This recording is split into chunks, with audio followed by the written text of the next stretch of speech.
या नमस्कार, मैं नेहा समस्त द ग्रीन स्कूल प्रोजेक्ट की तरफ से आप सबका आज के इस एक्सपर्ट स्पीक सेशन सत्र में स्वागत करती हूँ। जैसा आप सब जानते हैं, द ग्रीन स्कूल प्रोजेक्ट 2017 में शुरू हुआ था। इस प्रोजेक्ट का जो मेन उद्देश्य था वो था आप सभी बच्चों और टीचर्स में पर्यावरण और उसके से संबंधित जलवायु परिवर्तन, अपशिष्ट, पानी, ऊर्जा और हमारे जंगलों और बायोडायवर्सिटी जैव विविधता के बारे में जागरूकता को बढ़ाने के लिए। तो यह प्रोजेक्ट जब 2017 में शुरू हुआ था, ये शुरू हुआ था 10 स्कूलों के साथ और 2018 में ये प्रोजेक्ट एक्सपैंड हुआ, बढ़ा 10 से 30 स्कूलों में और हमने इसमें नए-नए रीजन्स को ऐड किया था।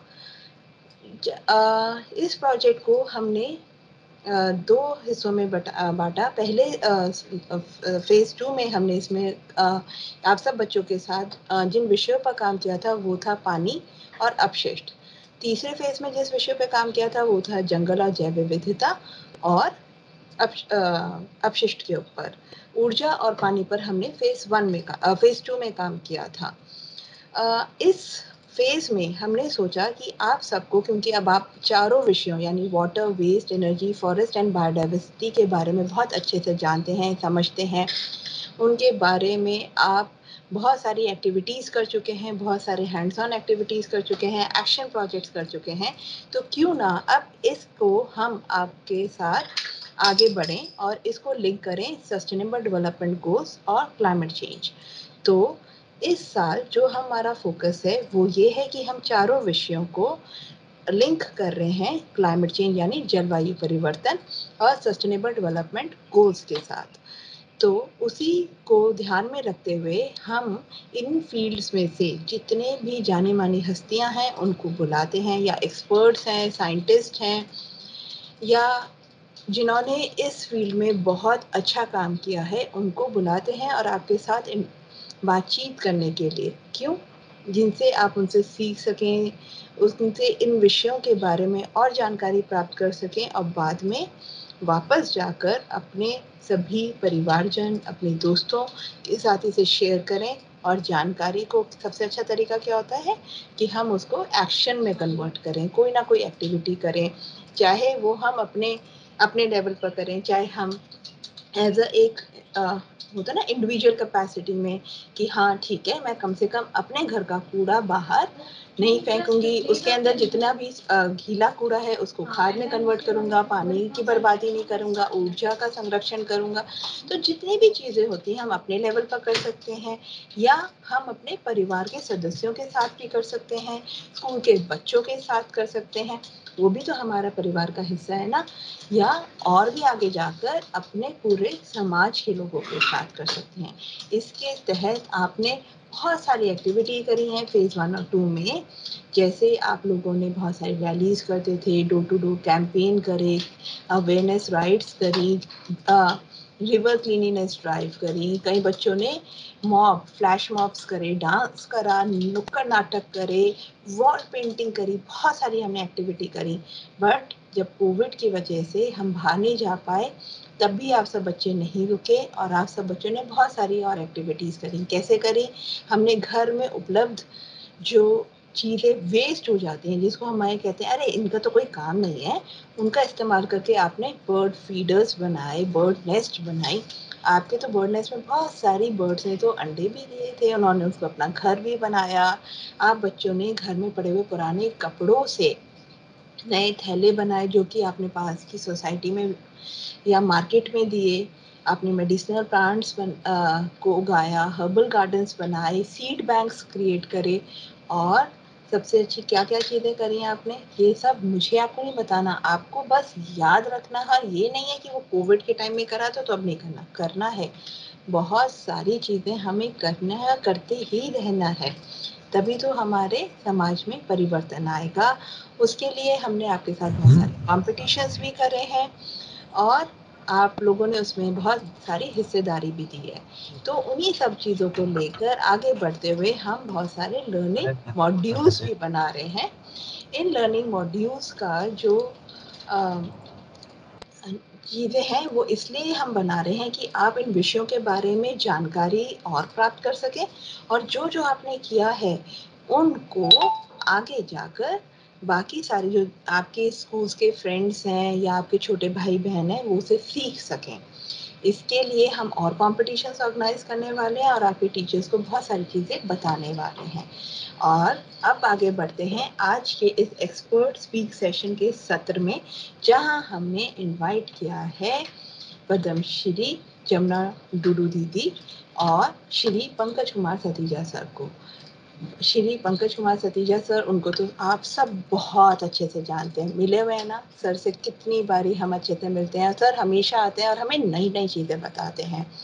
Pankaj sir chief regulatory affairs Tata steel में काम करते हैं, बट हम उन्हें जानते हैं जब हमें आकर हर सेशन में एक स्टोरी ट्रेडिशनली वो लिंक करते हैं या कुछ ना कुछ एक ऐसी अच्छी बात बताकर जाते हैं जो हमें नई-नई चीज़ें सिखाती हैं। और उसी चीज़ को ध्यान में रखते हुए मैं इनवाइट करना चाहूँगी पंकज सर को।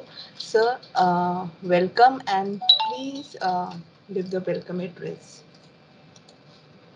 Pankaj sir. Good afternoon everyone. सभी को नमस्कार और जोहार। मैं बहुत खुशकिस्मत हूँ कि आज हमारे साथ जमुना जी भी जुड़ी हैं और इनका काम बहुत सराहनीय रहा है और कई हमारे ग्रीन स्कूल के स्टूडेंट्स आज इससे जुड़े हैं। उन सभी जगहों से जहाँ पे मैंने काम किया है, सुकिंदा, जोड़ा, नवा मुंडी, कलिंगानगर में भी मैं आता जाता रहा हूँ, खंडबन, और आप लोगों से मिलके सही में बहुत अच्छा लगता है। तो लगता है कि मैं अपनी कुछ बात आपके साथ शेयर कर सकता हूँ, कह सकता हूँ। तो मैं इंग्लिश हिंदी दोनों में अपनी बात को रखूँगा और आप मुझे अपने क्वेश्चन भी चैट बॉक्स में डाल सकते हैं। सो whenever we talk of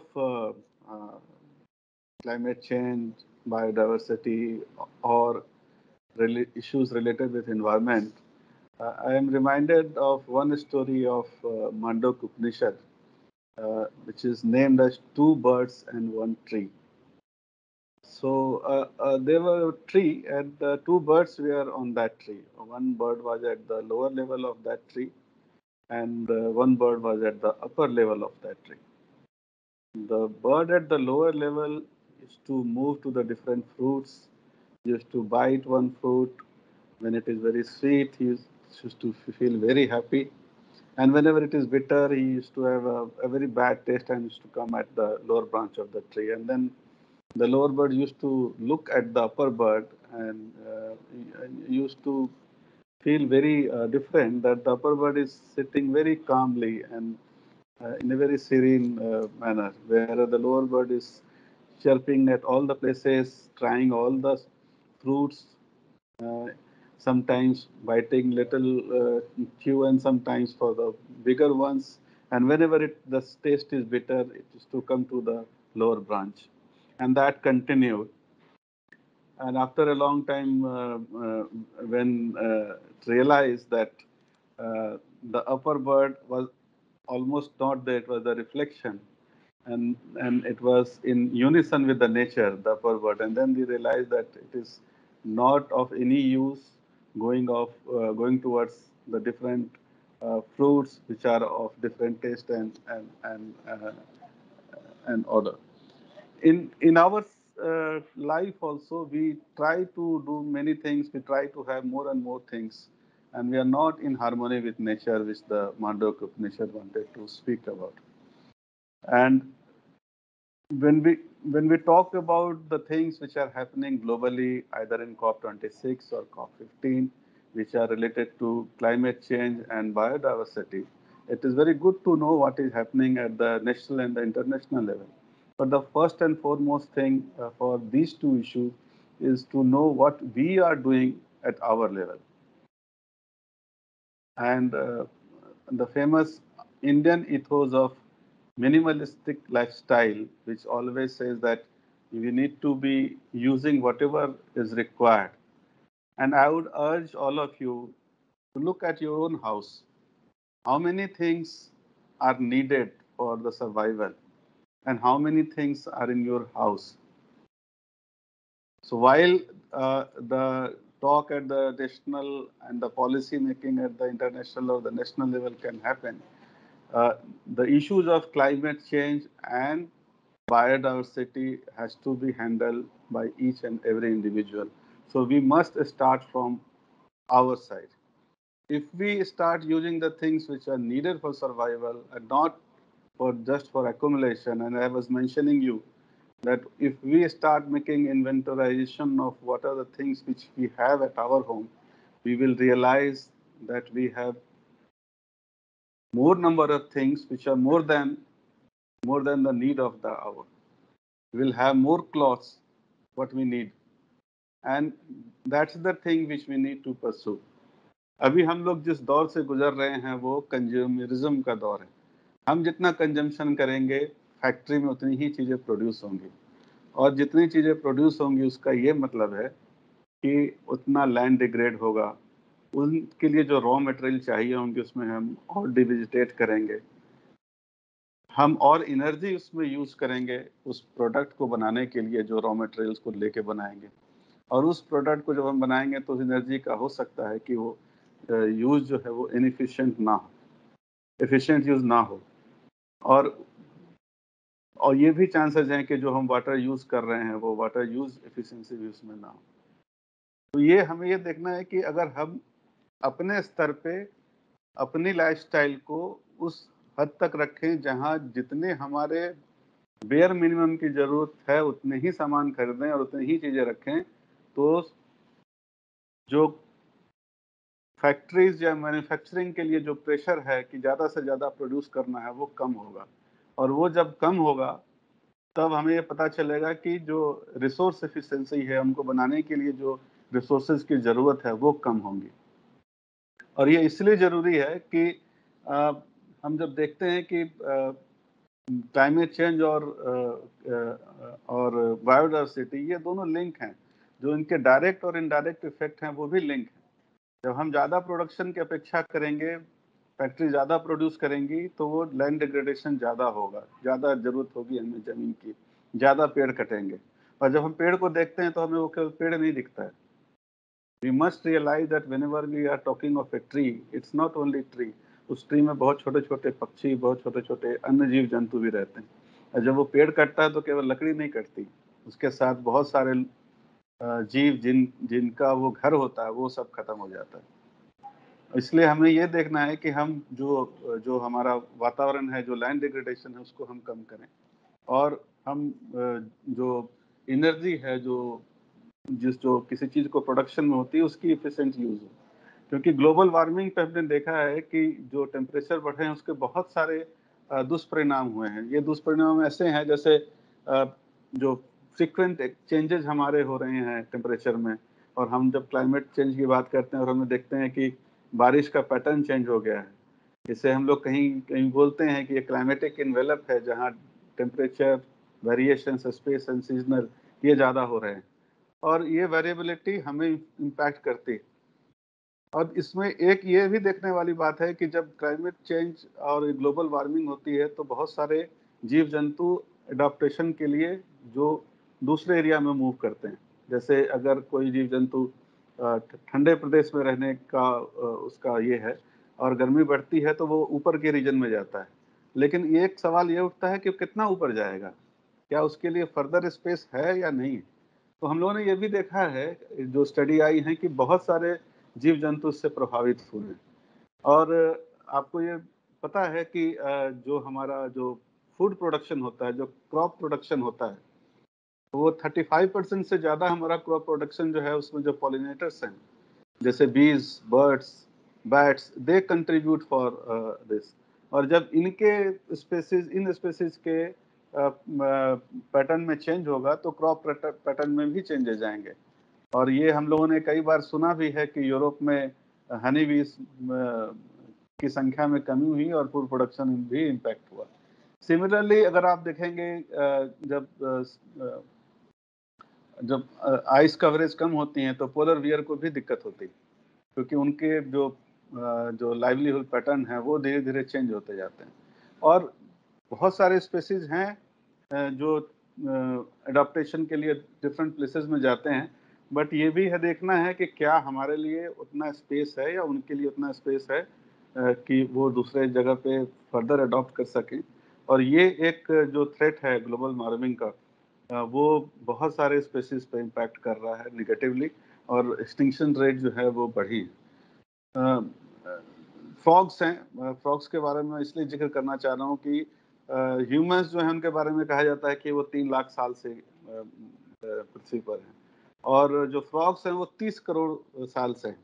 but आज रेनफॉल पे जो इम्पैक्ट पड़ रहा है उनसे फ्रॉग के रिप्रोडक्शन पे भी फर्क पड़ रहा है। तो जो स्पेसी 30 करोड़ साल से जो मानव के पहले से थी, आज उसके सर्वाइवल पे भी खतरा है। और इसलिए ये जब एक्सटिंक्शंस पे जा रही हैं और इनके लिए जब स्पेस नहीं होगा, तो ये हमारे सर्वाइवल को भी इम्पैक्ट करेगा। तो ऐसे बहुत सारे मुद्दे हैं जो हम लोगों को अभी बहुत ज़्यादा सोचने की ज़रूरत है। और ये क्लाइमेट चेंज एंड बायोडायवर्सिटी, ये दोनों लिंक है। अगर हम बायोडायवर्सिटी के ऊपर में काम करना शुरू करें, तो हम देखेंगे कि इसका इम्पैक्ट जो है वो क्लाइमेट चेंज पे भी पॉजिटिवली पड़ेगा। और इससे बहुत सारे उपाय हैं। जमुना जी बहुत सारा काम कर चुकी हैं पर्यावरण के क्षेत्र में और वन संरक्षण के ऊपर में। हम लोगों की जो पुरानी सभ्यता रही है वो भी मोनोकल्चर पे नहीं है। हम लोग जब खेती करते थे तो हमारा जो क्रॉप पैटर्न होता था वो हम रोटेट करते थे। और हमें ये भी जानने की ज़रूरत है कि जब हम वृक्षारोपण की बात करते हैं, तो उसमें जो नेटिव स्पेसीज़ हैं, उन पे हम कितना जोर दें, क्योंकि वो ज़्यादा ज़रूरत है to avoid monoculture and to attract more and more species. जैसे मैं पहले कह रहा था कि एक जो पेड़ है वो केवल लकड़ी नहीं है, उसके अंदर में बहुत सारी जीवन की संभावनाएं होती हैं, बहुत सारे जीवन उसमें होते भी हैं। और हमको उसी तरीके से प्रयास करना है कि जब हम पर्यावरण के एस्पेक्ट को ध्यान में रखते हुए वृक्षारोपण करें, तो कौन से वृक्ष उस जगह के लोकल हैं, उस जगह के नेटिव हैं, और उसको इम्पैक्ट करें और स्पेसीज को निगेटिवली इम्पैक्ट नहीं करें। जैसे किसी नदी के किनारे अगर घड़ियाल ज़्यादा हैं और वहाँ पे हम पेड़ लगा दें, तो हो सकता है उसके हैबिटेट को वो निगेटिवली इम्पैक्ट करें। तो ये जो क्लाइमेट चेंज का विषय है और जो बायोडायवर्सिटी का विषय है, इट इज़ बोथ बोथ इसमें जो है वो लिंक्ड। इसका एक तीसरा दुष्परिणाम जो है वो ये है कि जो सभ्यताएं या जो लोग इसमें लिस्ट कंट्रीब्यूट करते हैं, वो इसमें सबसे ज़्यादा इसके दुष्परिणाम को झेलते हैं। और हमने ये भी देखा है कि बहुत सारे प्लेस हैं जहाँ सी वाटर लेवल बढ़ रहा है और उनके अपने सर्वाइवल पे इशू आ रहे हैं। किरीबाती से एक जगह है जहाँ के लोगों को पलायन करना पड़ रहा है दूसरे जगहों पे, और वहाँ पे बहुत ज़्यादा इंडस्ट्री नहीं है। ये अगर इस तरीके के जिसे हम बोलते हैं क्लाइमेट रिफ्यूजीज, इस तरीके से अगर ये बढ़ते हैं, तो ये लोग ऐसे हैं जिन्होंने पर्यावरण को नुकसान पहुंचाने में उनकी ज़्यादा भूमिका नहीं है, लेकिन इसके दुष्परिणाम जो हैं वो वो इनको ज़्यादा झेलने पड़ रहे हैं। तो हमें ये भी ध्यान देखना है कि इस जो क्लाइमेट चेंज और बायोसिटी है, इसका जो इम्पैक्ट लाइवलीहुड पे पड़ रहा है, that is also impacting negatively for the people who are vulnerable, for the countries which are vulnerable, and for the society which are vulnerable. So we need to work on both the drivers which are impacting negatively on climate change and biodiversity, that has to be taken more and more into the aspect. And if we start addressing the issues of biodiversity, it will also address the issue of climate change. But there are certain precautions which we need to take in order to fall into the pitfall of unscientific interventions.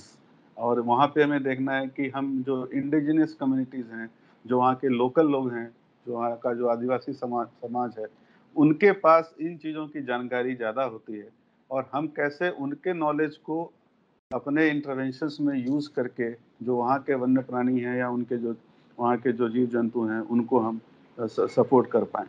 सो जो climate change के जो दुष्परिणाम हैं और जो biodiversity को address करने के लिए जो इंटरवेंशंस हैं, वो दोनों पे उसी तरह से पॉजिटिवली इम्पैक्ट करें, ये हमारा प्रयास होना चाहिए। और हमने ये भी देखा है कि जो डिफरेंट एस्पेक्ट्स हैं, जैसे लैंड यूज़ पैटर्न है, वो कैसे हम लोग उस पर काम करें ताकि उसके जो नेगेटिव इम्पैक्ट है उसको हम कम कर सकें, और जो वाटर यूज एफिशिएंसी है उनको हम कैसे इम्प्रूव कर सकें। आज हम ये देख रहे हैं कि भारत में भी जो वाटर कंडीशंस हैं, जो पर कैपिटा वाटर अवेलेबिलिटी है वो कम होती जा रही है, और जो जल, जमीन, जंगल जिस पे हम लोग बात करते हैं, ये तीन हमारे इकोसिस्टम के बहुत इम्पॉर्टेंट एस्पेक्ट हैं। अगर हम इन तीनों को अच्छे से एड्रेस करें तो हम देखेंगे कि हमारे आसपास के जो हैबिटेट हैं वो फर्दर इम्प्रूव करेंगे। इंडस्ट्री का एक बड़ा रोल है। इंडस्ट्री को ज़्यादा काम मिटिगेशन पे करना है, और अभी हमने ये भी देखा है कि भारत में रिन्यूएबल एनर्जी को लेके नए नए टारगेट्स लिए जा रहे हैं और हम उस पर अच्छा काम भी कर रहे हैं। इंडस्ट्री को एनर्जी एफिशिएंसी पे भी ज़्यादा काम करना है, और भारत सरकार ने भी काफ़ी प्रयास किए हैं। आप पहले देखते होंगे घर में जो बल्ब लगते थे वो एलईडी पे चेंज हुए हैं। हम एनर्जी एफिशिएंट यूज़ की तरफ बढ़ रहे हैं। तो बहुत सारे ऐसे प्रयास हैं जो सरकार की तरफ से किए जा रहे हैं, और बहुत सारे ऐसे प्रयास हैं जो हमें अपने स्तर पे करने हैं, जिससे कि हम अपने जो आसपास का वातावरण है उसको और बेहतर कर सकें, और जो आसपास के लोग हैं उनको भी मोटिवेट कर सकें। So in nutshell, I would like to say that while the policy at the national and the international level are being implemented in order to address the issues related with biodiversity loss and climate change, it is the responsibility of each and every individual how we can contribute positively towards meeting those targets, so that we are in harmony with nature, and we are living a better planet for the future generations to come. I would like to use quote of Ahmad Faraz ki शिकवाए जुल्मते सबसे कहीं बेहतर है अपने हिस्से की सम्मा जलाते जाएं. So instead of criticizing what someone has done or not has done, we always talk of US is part of climate change or not.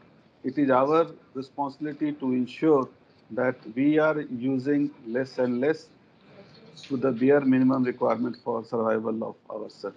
Thank you very much for giving the opportunity. I wish the program a great success. Jamuna ji को भी बहुत बहुत जोहार. नमस्कार.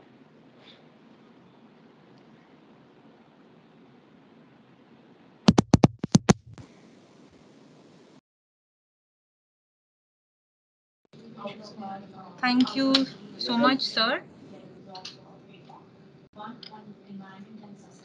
Sorry, sir, actually, Neha got connected. There was some technical issue, but she'll be joining back soon. And thank you so much, Mr. Pankaj, sir. Your words were truly inspiring. And we look forward to take this message ahead and, inspire youth as much as possible and in every way possible. So thank you again, sir. And next, like to I would like to screen a movie, and we already Miss Neha has already introduced you to our next speaker, guest of honor here. And before that, I would like to screen a movie, and just give me 1 second. I will just connect it.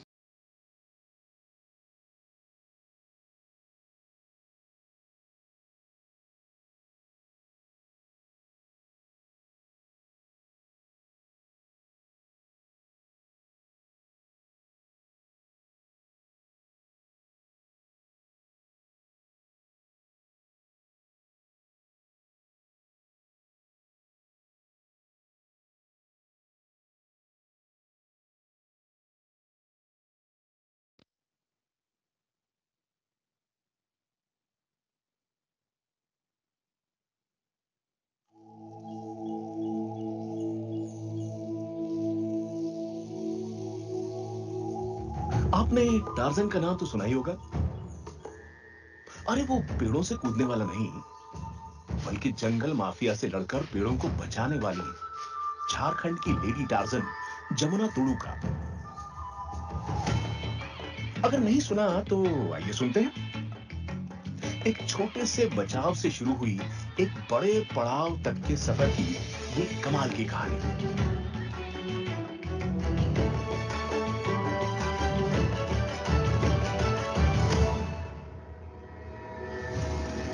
1998 में जब जमुना शादी कर उड़ीसा से झारखंड आई, तब अपने गांव के आसपास साल लकड़ी के पेड़ों की अवैध कटाई के कारण सिकुड़ते जंगलों को देख उनका दिल भी जैसे मुरझा सा गया। हमारे पिताजी को पेड़ पौधों से बहुत प्रेम था। बचपन में पिताजी के साथ हमने कई पेड़ लगाए हैं। वो पेड़ हमें जलती धूप में छांव भी देते थे और घर के चूल्हा के लिए लकड़ी भी। मेरा विश्वास है कि पर्यावरण हमें बहुत कुछ देता है और इसीलिए उसे बढ़ाना और बचाना हम सबका जिम्मेदारी है। बस यही समझाया जमुना ने अपने गांव वालों को। बात समझ तो सबको आई, पर डर के मारे सिर्फ 5 औरतें ही आगे आईं। और इन्हीं से बनी जमुना की पहली टोली, जो उठा के लाठी चल दी जंगल पहरा देने। हम अगर किसी को रोके तो वो हमें पूछता था कि क्या जंगल तुम्हारा बाप का है? तो हम कहते थे, हाँ भाई आप ठीक कह रहे हैं, जंगल हमारा बाप का तो नहीं है, पर आपका बाप का भी तो नहीं है। कोई प्यार से समझा तो कोई जोर जबरदस्ती से, पर उसकी परवाह किए बिना ये टोली एक एक पेड़ बचाते अपने एक घने जंगल के सपने की ओर तेजी से बढ़ने लगी। पर फिर एक दिन हुआ एक बड़ा पंगा। ये माफिया लोग ट्रेन के जरिए लकड़ी का तस्करी करते थे। उसकी शिकायत करने हम लोग स्टेशन मास्टर के पास गए थे। तभी ना जाने कहां से हमारे ऊपर खूब पत्थर पड़ने शुरू हो गया।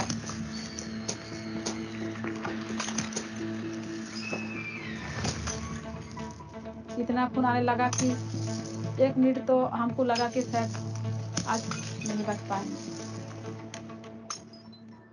कोई साधारण इंसान होता तो शायद थम जाता, पर कहा था ना, ये कहानी है लेडी टार्जन की। इस हादसे ने ना सिर्फ जमुना तुडू के इरादों को और मजबूत बनाया, बल्कि आसपास के गांव में उनकी बहादुरी के किस्सों को और भी वायरल बनाया। देखते ही देखते जमुना की कोशिश एक क्रांति बन गई थी। झारखंड प्रशासन भी उनकी इस मुहिम में अब जुड़ गया था। धीरे धीरे उनकी वन सुरक्षा टोली 5 से 50, 50 से 5000 और 5000 से आज 10,000 के भी ऊपर आ खड़ी हुई है। 10 सालों में 125 एकड़ जंगल को बचाने वाली जमुना तुडू को भारत सरकार ने भी पद्मश्री पुरस्कार से नवाजा।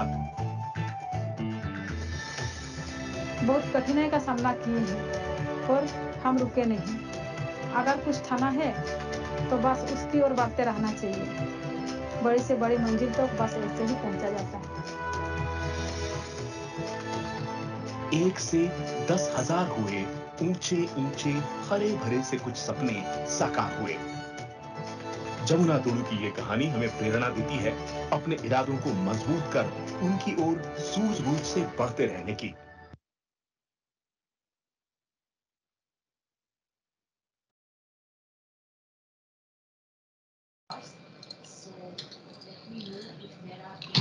नमस्कार जमुना टुडू दीदी। बच्चों, हमारे साथ आज जुड़ी हैं पद्म श्री जमुना टुडू जी। आपने उनके बारे में एक वीडियो में देखा और हमें बहुत गर्व है कि उन्होंने हम सबसे मिलने के लिए समय निकाला और आज हमारे साथ उपस्थित हैं। तो अब मैं जमुना दीदी से रिक्वेस्ट करूंगी कि प्लीज़ आप हमारे साथ अपने जीवन के सफ़र के बारे में शेयर करें, क्योंकि हम ये मानते हैं कि बच्चों में जो जागरूकता है उसको अब एक्शन में कन्वर्ट करने का समय आ गया है और हमें बहुत सारा काम करना है। और आज हमारे सभी बच्चे आपके साथ आपके सफ़र को जानने के लिए एकत्रित हुए हैं। जमुना टुडू जी। नमस्ते। जोहार। आज ग्रीन स्कूल की ओर से आज हम सभी एक जगह बैठे हैं और पर्यावरण के बारे में चर्चा करना है। तो आप सभी जितना भी बच्चे हैं, मेरी आप लोगों का ऊपर में आशीर्वाद है और आप लोग अच्छा से पढ़ाई कीजिएगा और आगे बढ़िएगा। और आज आप सबने मेरा वीडियो तो देख लिए हैं और जो भी देखे हैं वो सच है, क्योंकि आप सभी ने जानते हैं मेरा नाम जमुना टुडू है और मैं उड़ीसा की मयूरभंज डिस्ट्रिक्ट जो है वो मेरा पितृ गांव है और झारखंड के चकरिया प्रखंड वो मेरा ससुराल है। और जब आप जैसे मैं छोटी थी तो उसी टाइम पापा का साथ में मैंने कई पौधा लगाया है। पापा का जमीन में बहुत सारा पौधा लगाया है और आज वो पेड़ मतलब बहुत बड़ा बड़ा हुआ है और पूरा हरियाली है। उस क्षेत्र में पिताजी का गांव का क्षेत्र में मतलब पेड़ पौधा का बहुत कमी था और खाली उस क्षेत्र में ना बड़ा बड़ा पत्थर, एक पत्थर में एक पहाड़, मतलब बहुत बड़ा पहाड़ है, एक ही पत्थर में बहुत बड़ा पहाड़ है। तो उस क्षेत्र में पेड़ पौधा का बहुत ही कमी था, तो इसलिए पापा का साथ मैंने कई पेड़ लगाए थे। और जब मैं ससुराल आई 1998 में मेरा शादी हुई उड़ीसा से झारखंड, और ससुराल का गांव में बहुत बड़ा जंगल तो था लेकिन उजाड़ा हुआ था। पूरा माफिया लोग जंगल को उजाड़ दिया था, काट के खत्म कर दिया था, खाली पौधा ही था। तो जब मैं ससुराल आई और गांव का सामने में इतना बड़ा उजाड़ा हुआ जंगल देख के मुझे दुख लगता था। और जब हम नया ससुराल आए तो भाई गांव के जो महिलाएं हैं उन लोगों का साथ में मैं भी जंगल जाती थी और लकड़ी काटने के लिए, और बहुत सारा मैं भी काट के लाई थी। उस दिन का दिन में गैस का भी नहीं था और इसलिए मतलब लकड़ी से खाना वाना बनता था, तो इसीलिए बस मैं भी लकड़ी काटते थे और लेके आते थे घर। तो बस मतलब देख के मुझे भी खराब लगा जो भाई इतना बड़ा जंगल है और उजड़ा हुआ जंगल, और इसको तो रखने से मतलब बहुत अच्छा होगा, क्योंकि मेरा पिताजी का गांव में हम पौधा लगाते थे और ससुराल में हम पेड़ काट रहे हैं। तो बस उस दिन से मैंने सोच लिया जो नहीं, पेड़ हम नहीं काटेंगे, पेड़ को बचाएंगे। तो उसके बाद अकेले में तो बचाना नहीं होगा, हम सभी का मतलब जरूरी है। तो गांव के जो महिलाएं थी सभी से मैंने बात की है, भाई ये जो इतना बड़ा जंगल है, उजड़ा हुआ जंगल, तो इसको हम लोग सब मिलके रखेंगे। और महिला लोग बोलती थी नहीं भाई हम लोग तो नहीं रखेंगे, क्योंकि ये तो सरकार का जंगल है और सरकार का जंगल हम लोग क्यों रखेंगे। तो हम लोगों को बोलते थे नहीं हम लोग रखेंगे जरूर, सरकार का ही जंगल है, किंतु सरकार तो यहाँ पर लेने नहीं आएगा ना, इसको तो हम ही लोग यूज करेंगे, तो हम ही लोग का ही रखने का दायित्व है। तो महिला लोग बोलती है नहीं हम लोग नहीं रखेंगे, क्योंकि इस जंगल में पहले मुट्टूर खान गांव का पास में जो भी जंगल था वो बहुत बड़ा बड़ा पेड़ था, और वो उस पेड़ जो माफिया लोग काट के लेके गया था, और गांव के जो बुजुर्ग थे वो लोग डाली उली लेके आया था जलाने के लिए, और जो बड़ा बड़ा पेड़ था वो सब माफिया लोग लेके चला गया था। तो उस टाइम का दिन में वो लोग को ससुर, मेरा जो ससुर था जेठा ससुर था, वो लोग को जेल जाना पड़ा था। डाली जो लेके आया था उसी के लिए वो लोग को जेल जाना पड़ा था। और जो बड़ा बड़ा पेड़ सब लेके गया ना वो लोग मतलब चला गया, और जो बेचारा निर्दोष है वो लोग को मतलब जेल में जाना पड़ा। तो उसी दिन का बात को वो लोग याद करती है गांव की महिला लोग, और बोलती है भाई नहीं हम लोग नहीं रखेंगे, क्योंकि हम लोग इसको रखेंगे, फिर कौन हम लोग को मतलब फंसा देगा, फिर हमें लोग को भी जेल जाना पड़ेगा। तो मैंने महिला को आश्वासन दिया, नहीं हम लोग जेल नहीं जाएंगे, क्योंकि हम लोग तो अच्छा काम करेंगे ना भाई, गलत तो हम लोग नहीं काम करेंगे। तो इसलिए हम लोग को जेल नहीं जाना है। आप लोग चलिए, मेरा बात में आइए, मेरा साथ में चलिए, हम लोग को जंगल जाएंगे और बचाने के लिए हम लोग निकलेंगे, और हम लोग जेल नहीं जाएंगे, क्योंकि हम लोग अच्छा काम करते हैं, अच्छा काम करेंगे। और बस कम से कम 1-2 महीना तो इसी का पीछे में हमने पड़े थे, गांव के महिलाओं का पीछे, महिलाओं का पीछे में। और महिलाओं ने आने के लिए राजी नहीं हो रही थी, और बस मतलब रोज रोज रोज रोज बोले, और कुछ लेडी लोग मेरा साथ में आई, और हम लोग जंगल को सुरक्षा करने के लिए निकले। रोज सुबह हम लोग जंगल को जाते थे, हम लोग का साथ में बोतल में पानी रहता था, डंडा रहता था। जैसे गांव घर में हम लोग कहीं भी जाते हैं, तो जैसे खेत जाते हैं, तो इसी टाइम में हम लोग जंगल जब जाते हैं, तो हाथ में हथियार रहता था, और डंडा उंडा रहता था, पानी का बोतल भी रहता था। और उस दिन में आप लोग जैसे छोटी छोटी बच्चे लोग भी हम लोग का साथ में चलते थे। उस दिन में आज वो बच्चे लोग जो थी, वो लोगों का मतलब बड़ी हो गई है, और उनका शादी भी हो गया है, और वो लोग भी साथ में चलती थी। और आज का दिन में भी जो भी गांव में बच्चे सब है, वो लोग भी साथ में चलती है। तो बस हम लोग कम से कम दिन भर में जंगल को बचाने के लिए हम लोगों का अपना काम को छोड़ के कम से कम 2-3 बार हम लोग जाते थे जंगल को, और चारों उधर हम लोग घूमते थे। लोगों का साथ में कितना लड़ाई, कितना झगड़ा, कितना कुछ मतलब बोलते थे। जो जंगल तो भाई सरकार का है, किसी बाप का तो नहीं है, आप लोग क्यों नहीं लेने के लिए देते हैं। तो हम लोग बोलते थे, हाँ भाई जंगल तो सही में सरकार का ही है, लेकिन बचाने का दायित्व तो हम सभी का है ना, तो हम सभी ने मिल के हम लोग बचाएंगे।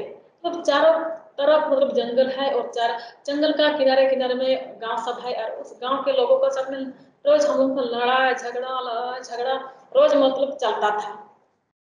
लेकिन हम लोग हार नहीं मानते थे, और धीरे धीरे लोगों को समझ में आया, और धीरे धीरे मतलब कम होते गया, जो चोरी करने वाला लोग कम हो गया, और धीरे धीरे मतलब बचाने वाले फिर हम लोग का साथ में जुड़ने लगा। जो 5 लेडी से मैंने शुरू किया था, और धीरे धीरे पूरा गांव का लेडी लोग मेरा साथ में आए।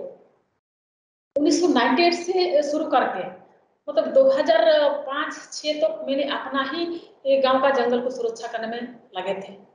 और मतलब 1998 से शुरू करके जो 2005-6 जो लगा, 5-6 मतलब 6-7 साल में अपना जंगल को बचाने के लिए ही टाइम को लगा। और धीरे धीरे अपना गांव का जो भी मतलब महिला लोग थी, 5 से मतलब 10, 15, 20 से मतलब पूरा गांव की महिला लोग मुझे साथ दिया। और हम लोग का पूरा मुटुर खान का जो जंगल पूरा हरा भरा हो गया। और ऐसे हरा भरा तो हम लोग बनाया, लेकिन बहुत कठिनाई का हम लोग सामना किए थे।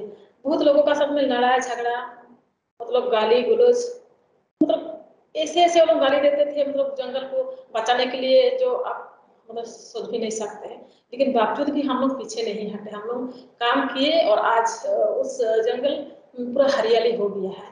और उसके बाद 2006-7 का बाद में मैंने घर से बाहर निकले, मैंने सोचे अपना गांव का जंगल तो मैंने सुरक्षा किए, और गांव के लोगों ने मुझे साथ दिया, और जंगल गांव के लोगों ने और लोग सुरक्षा कर रहे हैं।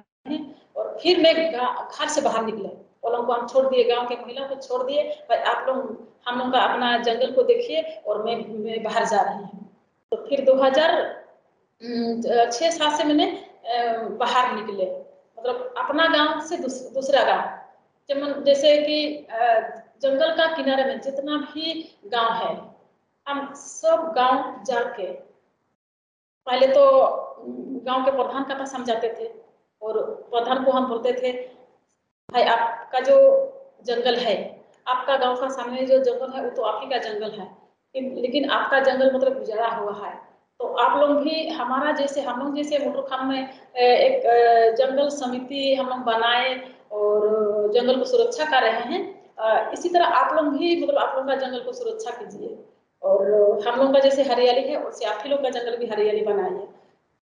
लेकिन गांव के प्रधान का इच्छा नहीं होता, क्योंकि आज का दिन में जो गांव के लोग मतलब नहीं समझते हैं, वो प्रधान का सब बात करते हैं, लेकिन प्रधान का मन में उतना नहीं होता है जो हम जंगल को सुरक्षा करेंगे, क्योंकि मतलब ओलम की सुरक्षा करेंगे फिर कोई काट के ले जाएगा, तो मतलब कोई ओलम मतलब जंगल बचाने का किसी का मतलब इंटरेस्ट नहीं होता है। तो मैंने कितना बार उनका घर जाते हैं, उनका गांव जाते हैं, कम से कम एक गांव को कम से कम 2 बार 3 बार 3-4 दिन भी हम जाते थे उनका घर, उनका गांव। तो भाई आपका जंगल भी आपकी सुरक्षा कीजिए। कितना बार बोलने का बाद में वो बात में आते हैं, और तब जाके मतलब फिर गांव के लोगों को बुलाते हैं, गांव में हम लोग बैठक करते हैं, गांव के लोगों को मैं समझाती हूँ भाई आप भी जंगल रखिए। क्या सॉरी, हाँ एक मिनट,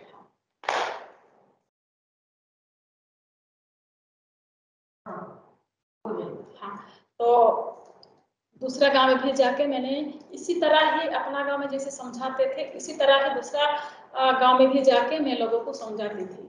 और फिर उस गांव में भी एक संगठन मतलब एक पूरा गांव के लोगों को एक साथ बैठक करके, आम सभा करके, ग्राम सभा करके, और एक हम लोग का संगठन वहां पर भी मैं बना देती थी भाई आप लोग भी अपना जंगल बचाइए।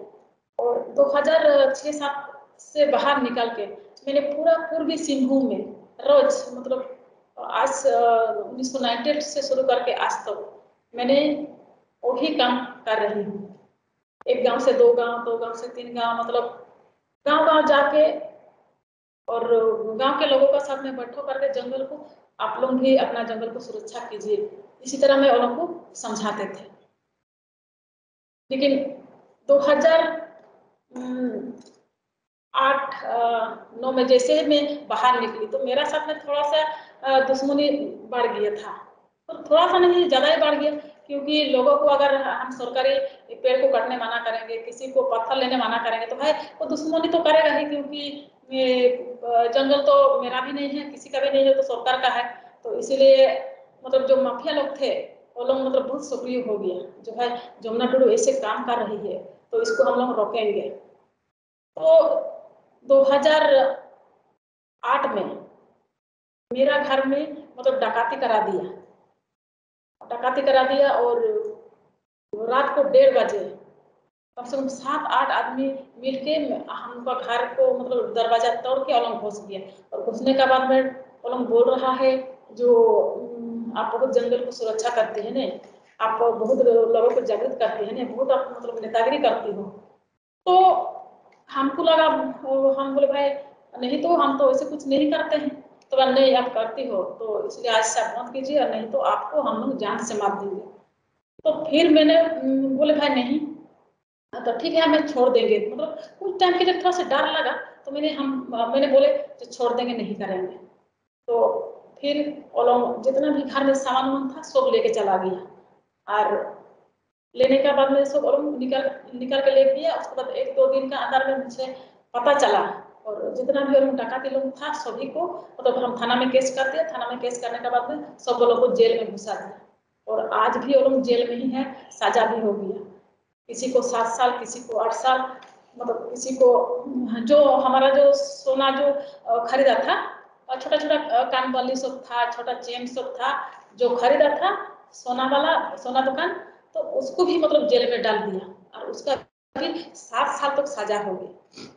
तो फिर हमने मतलब डरे भी नहीं, फिर निकले, फिर मतलब ऐसे ही दूसरा गांव, तीसरा गांव, फिर मैंने जाने लगे भाई आप लोग भी अपना जंगल को सुरक्षा कीजिए, आप लोग भी आप लोग का जंगल को अच्छा से बनाइए।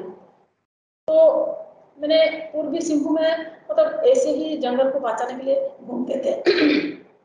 तो एक दिन क्या हुआ ना, किसी ने बोला आप तो आप अपना जंगल तो आपने बचा लिया, फिर दूसरा का जंगल को बचाने के लिए आप निकल रही हो, और आपका जो स्टेशन से इतना लकड़ी जा रहा है तो आपने उसको क्यों नहीं रोक रहे हैं। तो मेरा जो स्टेशन है गोपड़ा स्टेशन, वहां से भी ट्रेन में भार भार के लकड़ी जाता था। कम से कम ट्रेन का जो लंबा लंबा डिब्बा है, 2-3 डिब्बा में मतलब लकड़ी भार भार के पूरा मतलब बांग्ला जाता है, बंगाल तरफ जाता है। और हम बोलता है आपका स्टेशन से इतना इतना लकड़ी जा रहा है लेकिन आपने उसको नहीं रोक रहे हैं। तो हाँ, मैंने बोला भाई मुझे तो पता नहीं है, तो इसीलिए मैं नहीं मतलब कुछ किए हैं। तो फिर मैंने एक रोज कुछ लेडी लोग के लेके 4-5 लेडी लोग और 2 जेंट्स था मेरा साथ में, और हम लोग स्टेशन गए और सही में देखा तो स्टेशन में बहुत सारा लकड़ी वो लोग जमा करके रखा है।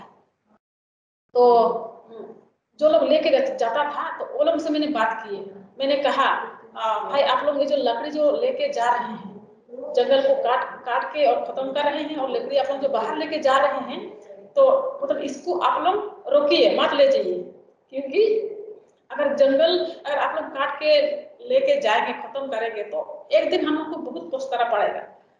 तो वो लोग बोला ठीक है हम लोग नहीं लेके जाएंगे। तो कुछ दिन वो लोग मतलब बंद कर दिया, नहीं लेके गए।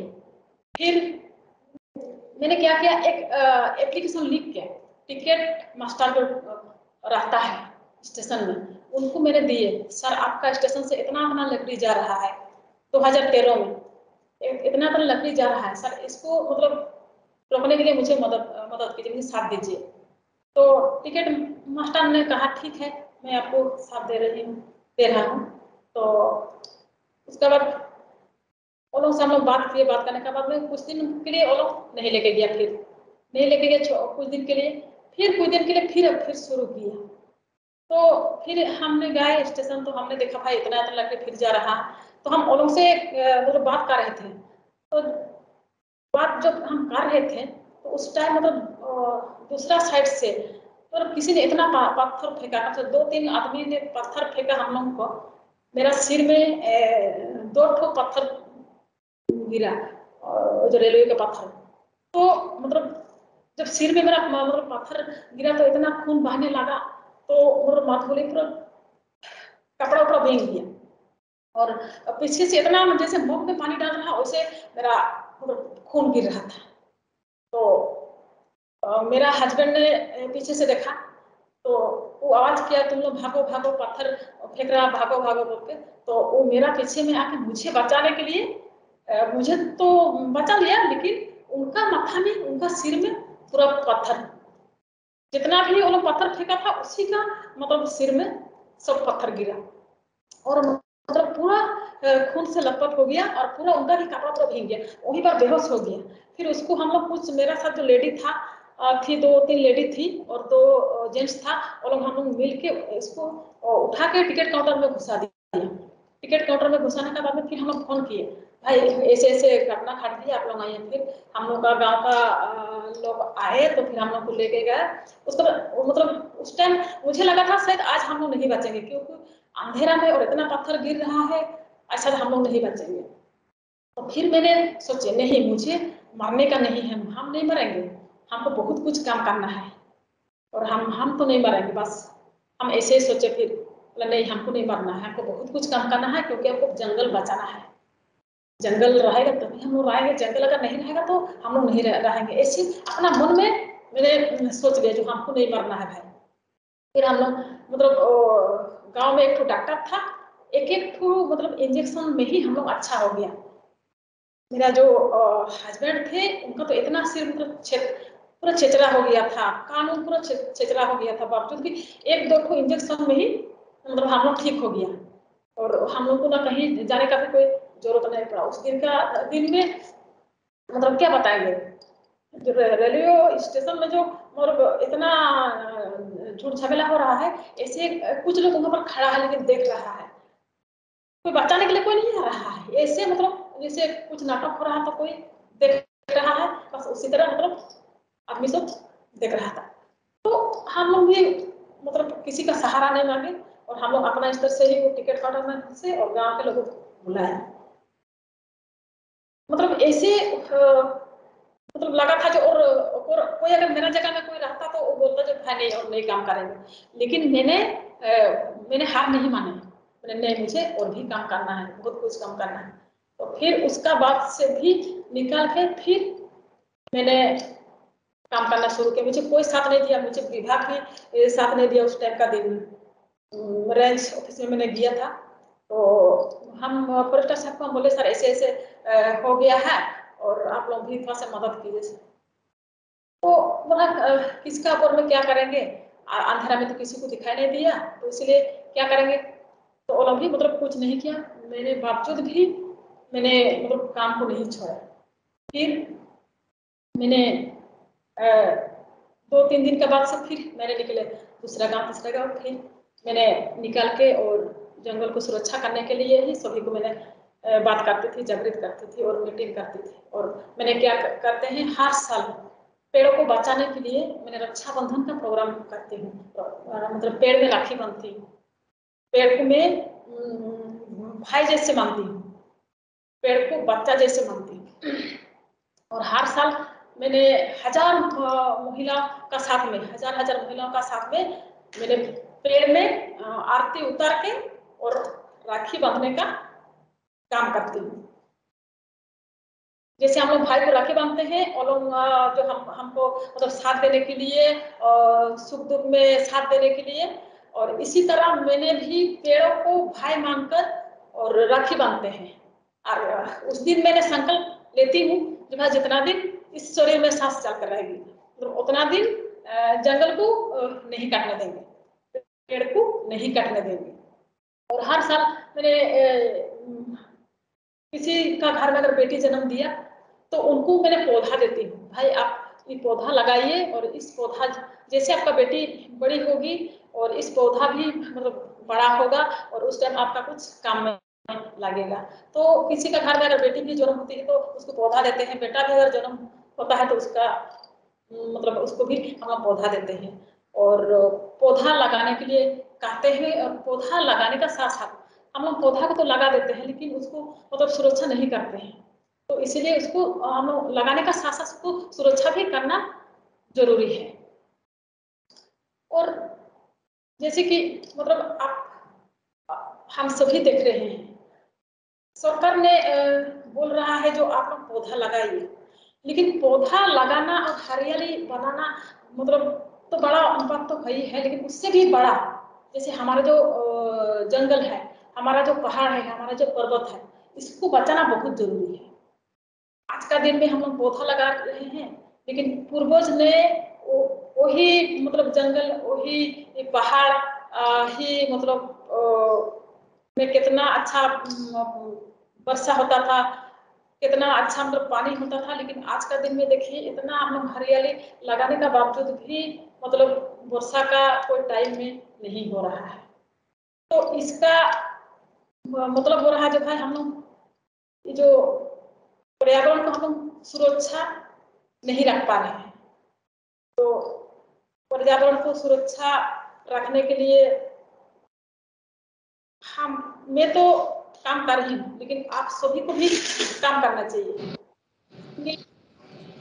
पर्यावरण अगर नहीं रहेगा तो हम सब भी नहीं रहेंगे। पर्यावरण बचाने का और अपना घर में भी, और किसी का अगर घर में बेटी जन्म होती है तो उनका घर में भी पौधा को लगाना बहुत जरूरी है। जैसे कि मेरे जंगल को और पेड़ पौधा को सुरक्षा करने के लिए बहुत ही ऐसे मतलब कठिनाई का सामना किए थे। किसी मतलब हमको किसी ने गाली दिया है, किसी ने ऐसे आपका सामने में बताए, किसी ने पत्थर से मार दिया है, लेकिन मैंने नहीं पीछे नहीं हटे, और मैंने अपना सच को बदल दिया है, अपना सच को मैंने बदल दिया है। और मेरा सच है जंगल को बचाना है और पर्यावरण को बचाना है, पौधा को लगा के हरियाली बनाना है। तो बस मैं आप सभी से मैं यही बोलूंगी, क्योंकि आज आगे के दिन के लिए आप सभी बच्चों का ही भविष्य है, और आप लोग भी ऐसे ही कीजिए, ऐसे ही सिखाइए जो भाई पौधा लगाने से हम लोग का क्या फायदा होगा और हरियाली बनाने से क्या फायदा है। तो बस मैं आप सभी से यही बोलूंगी जो पौधा लगाइए और सुरक्षा कीजिए, उसको बड़ा कीजिए और उसका फायदा हम सभी को मिले। और मैं ज़्यादा नहीं बोल के मेरा वाणी को विराम देती हूँ और जय भारत, जय झारखंड, वंदे मातरम, जोहार। धन्यवाद दीदी, इतना अच्छे से आपने हमें बताया कि कैसे अगर हम एक बारी ठान लें तो चाहे कितनी भी अड़चने आए, जितनी भी तकलीफ़ें आएँ, हमें रुकना नहीं है, हमें आगे बढ़ते चले जाना है और अपने पर्यावरण, अपने समाज के लिए अगर हम कुछ अच्छा कर रहे हैं तो हमें कभी रुकना नहीं है। इसके साथ मैं सभी बच्चों को ये अनुरोध करूँगी कि जिनके जो भी सवाल हैं जल्दी से हाथ रेज़ करें और हम उनको दीदी से बात करने का और अपना सवाल पूछने का मौका देंगे। कृपया याद रखें, एक सवाल, एक बच्चा। आप बातें नहीं करेंगे, एक सवाल जो आपको लगता है आपको एकदम पूछना है, आप वो पूछेंगे और फिर हम दूसरे बच्चे को मौका देंगे। सबसे पहले समृति रंजन, आप अपने आप को अनम्यूट कर सकते हो बेटा और पूछ सकते हो। समृति रंजन जी, प्लीज़ अनम्यूट योरसेल्फ। जिन बच्चों के दिमाग में या टीचर्स के दिमाग में सवाल है जो वो पूछना चाहेंगे, कृपया अपना हैंड रेज़ कर लें। मैं आपको अनम्यूट कर दूँगी और आप अपना सवाल पूछ सकते हैं। समृति रंजन, मैंने आपको माइक डिसेबल कर दिया है, आप अपने आप को अनम्यूट कर सकते हैं और सवाल पूछ सकते हैं। अगर किन्हीं बच्चों को लगता है कि वो नहीं पूछ पाएंगे, वो चैट बॉक्स में लिख भी सकते हैं। Dr. Devine Penon is also joining, and she is the associate director of our.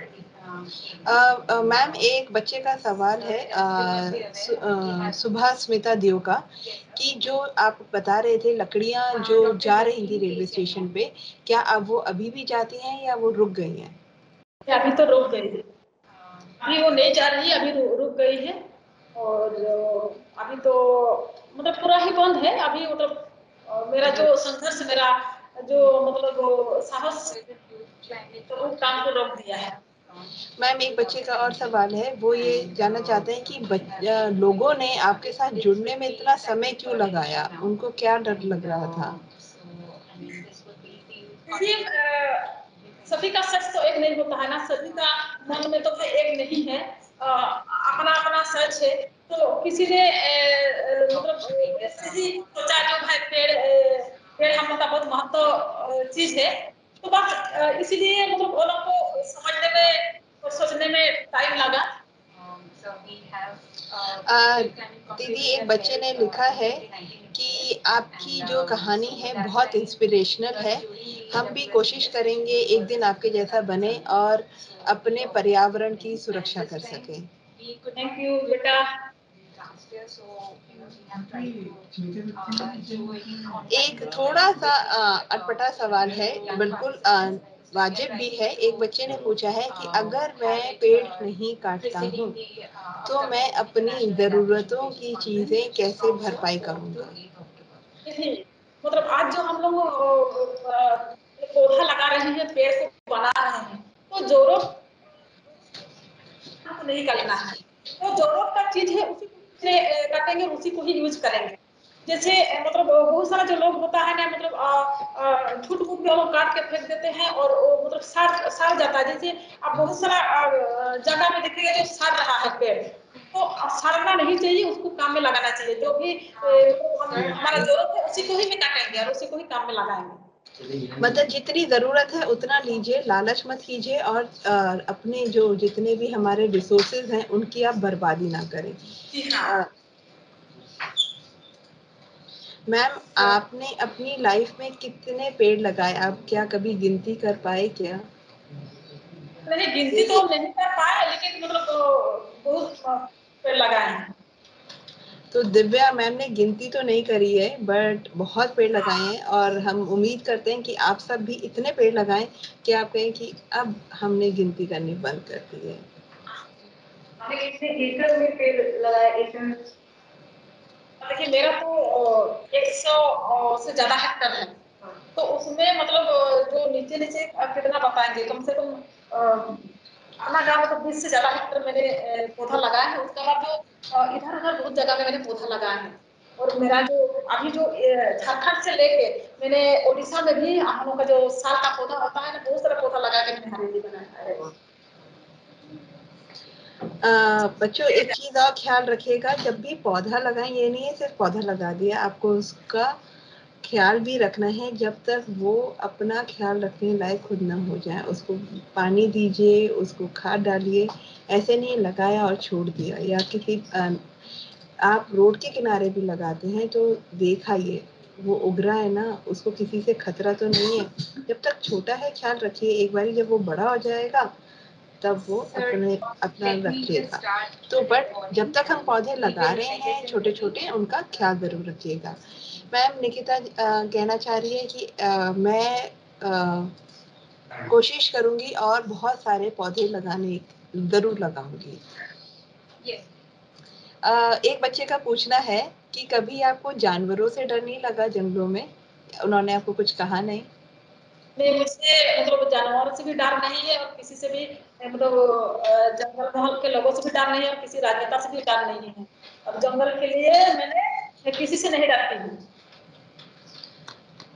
बहुत ही अच्छी बात है दीदी। बहुत सारे बच्चे आपकी तारीफ कर रहे हैं और कह रहे हैं कि हम आपके साथ जरूर करेंगे। एक और सवाल है, क्या आप कुछ रोशनी डालना चाहेंगे कि आजकल बहुत सारे जंगलों में आग लग रही है, तो कैसे बचाया जा सकता है? बात तो सही बात है, मतलब आज का दिन में जंगल बहुत जल रहा है, बस सही बात है, लेकिन उसको बचाने के लिए गांव के लोगों को भी जागृत करना बहुत जरूरी है। तो गांव के लोग जागृत नहीं होंगे तो मतलब हम लोग का जंगल जलते ही रहेगा। और मैं कैंपा का सदस्य हूँ और झारखंड के अंदर में रांची में जो मीटिंग होता है वहाँ पर भी मैं जाके इसके लिए आवाज उठाती हूँ। तो जो मतलब जंगल जल रहा है और आप जो सरकार इतना पैसा इतना फंड दे रहा है विभाग को, तो वो विभाग को जो फंड मिल रहा है वही विभाग से अगर गाँव-गाँव में जाके लोगों को सभी लोगों को जागृत करे, भाई आग नहीं लगाए, जंगल को बचाए, तो मतलब बहुत ही फायदा होगा। इस चीज को मैंने कैंपा कमेटी में भी उठाती हूँ। और ये जो हाथी आज का दिन में मतलब गाँव में हाथी आ रहे हैं जंगल को छोड़ के, गाँव में हाथी आ रहे हैं, तो इसका कारण है जो हम लोग जंगल को नष्ट कर रहे हैं, जंगल को काट के खत्म कर दिए हैं। मतलब आज का दिन में आप देखिएगा, हम तो सारा मतलब हम झारखंड का जंगल तो हर जंगल में घूमे हैं, मतलब हाथी जो खाते हैं उसका खाने का चीज नहीं है जंगल का अंदर। तो भी है छोटा छोटा पौधा है जो पहले जैसे बहुत बड़ा बड़ा मतलब पेड़ था, जो पेपल है जो बहुत सारा जैसे हाथी जो खाते थे वो सब पेड़ था, लेकिन आज का दिन में वो पेड़ को भी नहीं मिल रहा है। इसलिए आज का दिन में गाँव में घर में हाथी सब आ रहा है, इसका मतलब इसका जिम्मेवारी हम ही लोग है ही ये सब मतलब काम किए हैं, जो जंगल को उजाड़ने का हम ही लोग ने काम किए। बिल्कुल सही दीदी। अब जो बच्चों जैसे जमुना जी ने कहा, अब खाली ये नहीं है कि जानकारी ले ली और अपने लिए रखी, नहीं, जागरूकता पैदा करने का समय आ गया है, एक्शन लेने का समय आ गया है। और आप सब प्लीज़ इसकी जितना भी प्रोजेक्ट के थ्रू अपने स्कूल में आप सीखते हैं, आप बाकी लोगों को ज़रूर बताएं, आप उसके लिए कम्युनिटी इम्पैक्ट प्रोजेक्ट ज़रूर करें और देखें कि आप फिर देखेंगे धीरे धीरे बदलाव हो रहा है, हमारा पर्यावरण भी सुरक्षित रहेगा और जो जलवायु परिवर्तन से इतने गर्मी बढ़ रही है वो भी कम होना शुरू करेगी। इन सब में समय लगेगा, बट हमें कोशिश जारी रखनी है, उसके अंदर हमें कोई भी कमी नहीं लानी है। इसके साथ मैं जमुना टुडू जी का धन्यवाद देना चाहूँगी कि उन्होंने अपना समय निकाला और हमारे साथ जुड़ी। धन्यवाद जमुना दीदी, thank you so much for joining us. अब मैं इनवाइट करना चाहूँगी मिस खुशबू प्रजापति को, तो कृपया आएँ और फॉर्मली वोट ऑफ थैंक्स दें।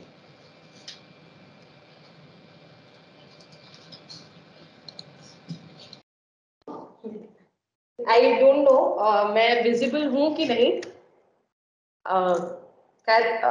किसी भी सूरत में मैं जमुना दीदी का बहुत बहुत धन्यवाद देती हूँ आपने समय निकाला दीदी, और आप हमारे साथ बच्चों के साथ अपने एक्सपीरियंस, अपनी कहानी आपने बताई। सच में ये कहानी बहुत ही मोटिवेट करने वाली कहानी है। ये बहुत ही मोटिवेट कर रही है हमें, बच्चों को भी कर रही है। हमने देखा बच्चों ने काफी कुछ जाना, बच्चे काफी एक्साइटेड होकर के वो लोग बोल रहे हैं कि वो भी लगाएंगे, पेड़ लगाएंगे, और काफी सारा काम करना चाह रहे हैं बच्चे।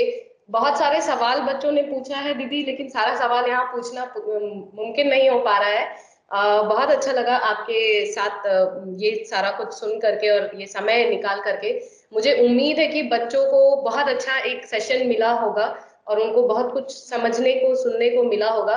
और हमें, जमुना दीदी को और मुझे ये उम्मीद है कि आप लोग भी बहुत सारे पेड़ लगाएंगे, ताकि जैसा नेहा मैम ने कहा कि गिनती भूल जाएंगे एक टाइम में, जब हमें पूछा जाए तो हम बोलेंगे हमें पता नहीं, लेकिन हमने काफी पेड़ लगाया। लेकिन पेड़ लगा के उसका संरक्षण भी करना है, उसको सुरक्षित करना है कि तब तक जब तक कि वो पेड़ खुद को सुरक्षा करने लायक ना हो जाए।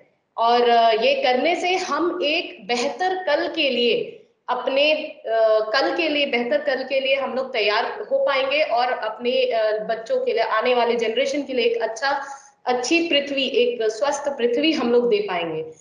मैं बहुत बहुत धन्यवाद करती हूँ दीदी। सब बच्चों की तरफ से और टाटा स्टील और टेरी की तरफ से एक छोटा सा गिफ्ट है दीदी आपके लिए। इस तरह सा मैं सेटिंग कर दूं।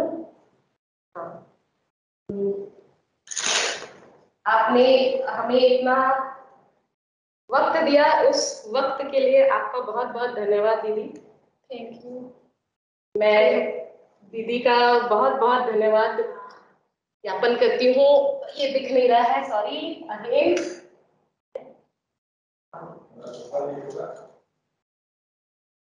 दिख रहा है कि नहीं? बढ़ जाइए दीदी। हाँ, बढ़ जाइए। अच्छा, हाँ, दिख रहा है। ठीक है। और मेरे पास एक ट्राइबल पेंटिंग है, जो मैं आप सब बच्चों की तरफ से मैं दीदी को ये गिफ्ट कर रही हूँ, सब बच्चों की तरफ से, और टाटा स्टील और टेरी की तरफ से ये गिफ्ट मैं दे रही हूँ दीदी को। दीदी ने आपके लिए, हमारे लिए इतना वक्त निकाला। बहुत बहुत धन्यवाद दीदी। Welcome. Thank you. Thank you. Thank you.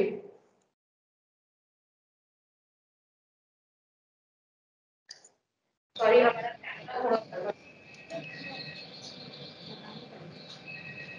Hello. Yes Neha.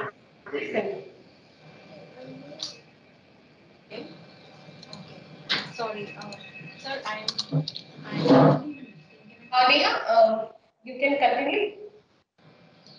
नहीं, बस हम धन्यवाद देंगे और इस वादे के साथ कि अगली बारी फिर मिलेंगे, और इस बारी बच्चे अपने साथ, हमारे साथ उन्होंने क्या क्या एक्टिविटीज करी हैं वो भी शेयर करेंगे। एक ग्रुप फोटो के लिए सभी बच्चों को रिक्वेस्ट है कि जल्दी से अपना कैमरास खोल लें, जल्दी करें। अपना, सब बच्चों को कैमरा राइट्स दिए हुए हैं, जल्दी से अपने कैमरास खोल लीजिए। अभी पूरे संसार को बताने के लिए शुरुआत तो हमें अपने मोहल्ले से ही करनी पड़ेगी ना, तो धीरे धीरे पूरे संसार को पता चल जाएगा कि क्या ठीक है और क्या गलत है। ये मैं जवाब दे रही हूँ अभय के सवाल का। उसने कहा कि पूरे वर्ल्ड को कौन बताएगा कि हम कहीं गलत काम कर रहे हैं। तो आप शुरुआत अच्छे कामों की अपने घर से शुरू कीजिए, मोहल्ले तक पहुंचिए, शहर तक पहुंचिए, फिर हम अपने प्रदेश और फिर देश, और धीरे धीरे हम पूरे, आपने जैसे कहा, पूरे वर्ल्ड को कैसे बताएं, उनको तक बात जरूर पहुंचेगी। सभी बच्चे अपना कैमरा खोल लीजिए।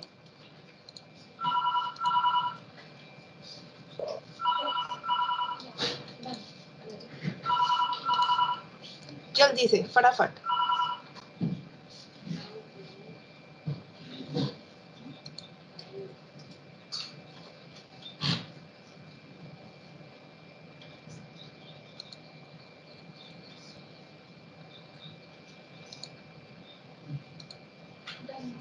Done? Okay. Thank you, everyone. Bye-bye.